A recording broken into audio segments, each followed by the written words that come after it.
this video tutorial on how to assign your students to a class in the G.R.A.S.P website. But before we get started, you want to make sure that you have a list of your caseload students handy, either on a printed out copy or visible on a second monitor, because you definitely will be needing that as we move forward in this tutorial. So if you don't have it, take a moment to pause this video and grab that very quickly. Now, let's get started. First, let me bring your attention to a brief overview of what G.R.A.S.P is and how it is used. If you were to scroll down this page, you will see some information about G.R.A.S.P. But basically, in a nutshell, it is a progress monitoring program used not only by special education teachers, but by pretty much any teacher that wants to progress monitor their students in the areas of math and reading. So, if you wanted to learn a little bit more about the G.R.A.S.P program, the overview would be the place to go. Now let me bring your attention to the right hand side of your screen to the 4 orange live links called Contact Us, Create Testing Key, Student Testing Login, and Take a Practice Test. You will not be using those 4 features in this particular tutorial, but you will be using them in future tutorials. So stay tuned for those. Well, let's get started. The first step to adding students to your class in G.R.A.S.P is to log into the website. So go up here to the user login box and type in your school email address. Then move over to the grayish blue box and type in the password provided to you by your supervisor. Once you have put in both your username and your password, simply click Submit. When you click Submit, the first screen you will see by default is the Teacher Message Center. This Message Center comes in very handy because it shows you a list of all the current testing window test titles, as well as how many students in your class have not yet taken those tests. In my case, you see a 15, but in your case, it will not show anything yet because you haven't added any students in yet. So let's go ahead and get those students added for you. Move over to the left-hand side of your screen. Under the main menu, go to Initial Setup of Data. Hover your mouse pointer over Initial Setup of Data to reveal a list of action choices.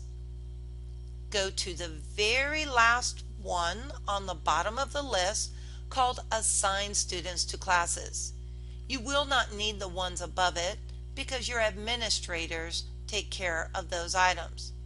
So now click on Assign Students to Classes and an additional page will appear. On this particular page, you may be tempted, as I was, to input information into these filter boxes. Please do not waste your time doing that.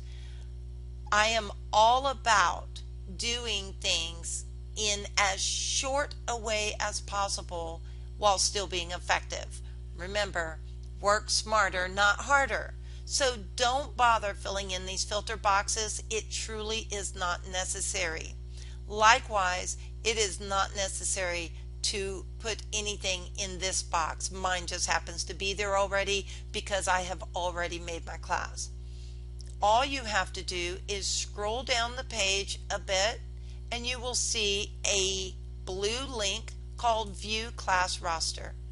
When you click on that link, it will take you to a page where you will assign your students to class. The first step to doing that is to go to this drop-down box under the heading Class. Click on the drop-down arrow to reveal a name for your class. Your supervisor should have a list of names of classes for every student, for every teacher that is going to be accessing this program. So when you click on that drop down arrow, you will see a list of all the class names for all the teachers that will be using this program. Scroll down the list until you see the name for your class and click on it. When you do so, your class will appear in this box just like mine has. Once you have done that, and please make sure you do that first, that is a very important first step. Then slide on over to the right hand side of your screen where you will see two drop down boxes. Again, we're going to work smarter, not harder, so do not bother clicking on the first drop down box. It truly is not necessary. And by the way, these two boxes are under the heading Assign Student to Roster. Do not click on the first box, but go to the second drop down arrow. Click on that drop down arrow and you will see quite a lengthy list of all the students that your supervisor has added into the G.R.A.S.P system. Thankfully though, the students are in alphabetical order by last name. So it's very simple to just scroll down that list, find the name of your student, click on the name of that student, and you will see that student's name appear in this second box in place of the word View All. Once you see that student's name, and by the way, this is that point where that list of your students comes in handy, because you need to look at that list of students, take the first name off that list, and that is the name that you will scroll down to find. Highlight that name, click on it rather, and it will appear in this box. I am not going to click on mine for reasons of confidentiality. I do not want to show the names of the students in my organization. When your student's name appears here, simply go right underneath it to the word Assign, click on Assign, and voila, your student's name will appear over here in the list of last name, first name, grade, and GTID number. You will see all of that information populate as soon as you have clicked on Assign for that student that you put into this box. Once that student's name appears, then you can go to the second student on your list and repeat the process. Click the drop down arrow, scroll down to the student's name, click on the student's name until it is revealed in this box, and then click on Assign. Now, word of warning. If you see two students' names in the list as you're scrolling down that are identical first and last names, be sure that you click on the one that has the correct GTID number for the student that is in your classroom. And that should be on the list that you printed up before we started this tutorial. That is very important to ensure that you have the correct student assigned to your class, because you definitely don't want the incorrect one. However, never fear. If by some chance you click on any student and put them into your class and you realize they do not belong there, you can come to the little white box next to their name and click on that box, and a check mark will appear. Now, I am not going to click on this particular white box, because if I do, it will put a check mark next to every single student on my list, and I really don't want to do that. I don't want to remove all those students.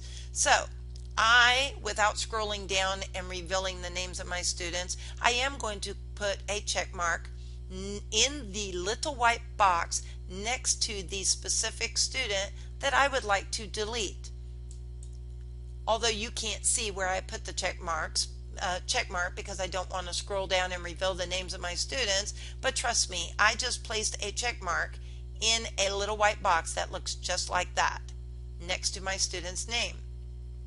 Then I hit the delete box that is at the bottom of the screen, or you can merely push enter. When you do,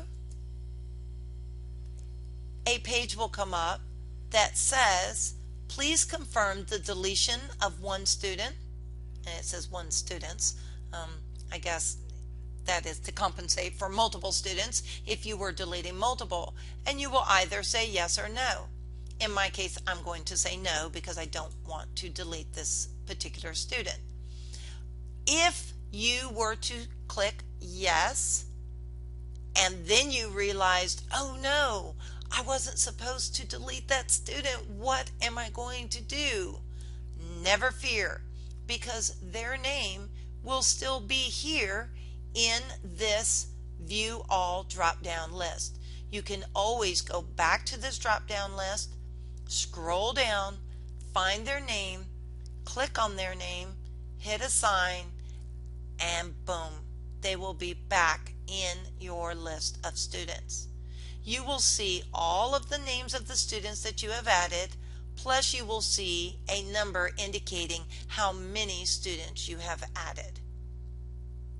Alright, so once you have gone through a few of those, I would say go ahead and take a couple of moments to click on a couple of them just to get the hang of it, and then all I have to say at this point is congratulations. You have now learned how to add students to your G.R.A.S.P classroom. So once you have finished adding those students, you are going to just float on over to the left hand side of your screen under the main menu and go down to log out, and that is it for adding students to your G.R.A.S.P classroom.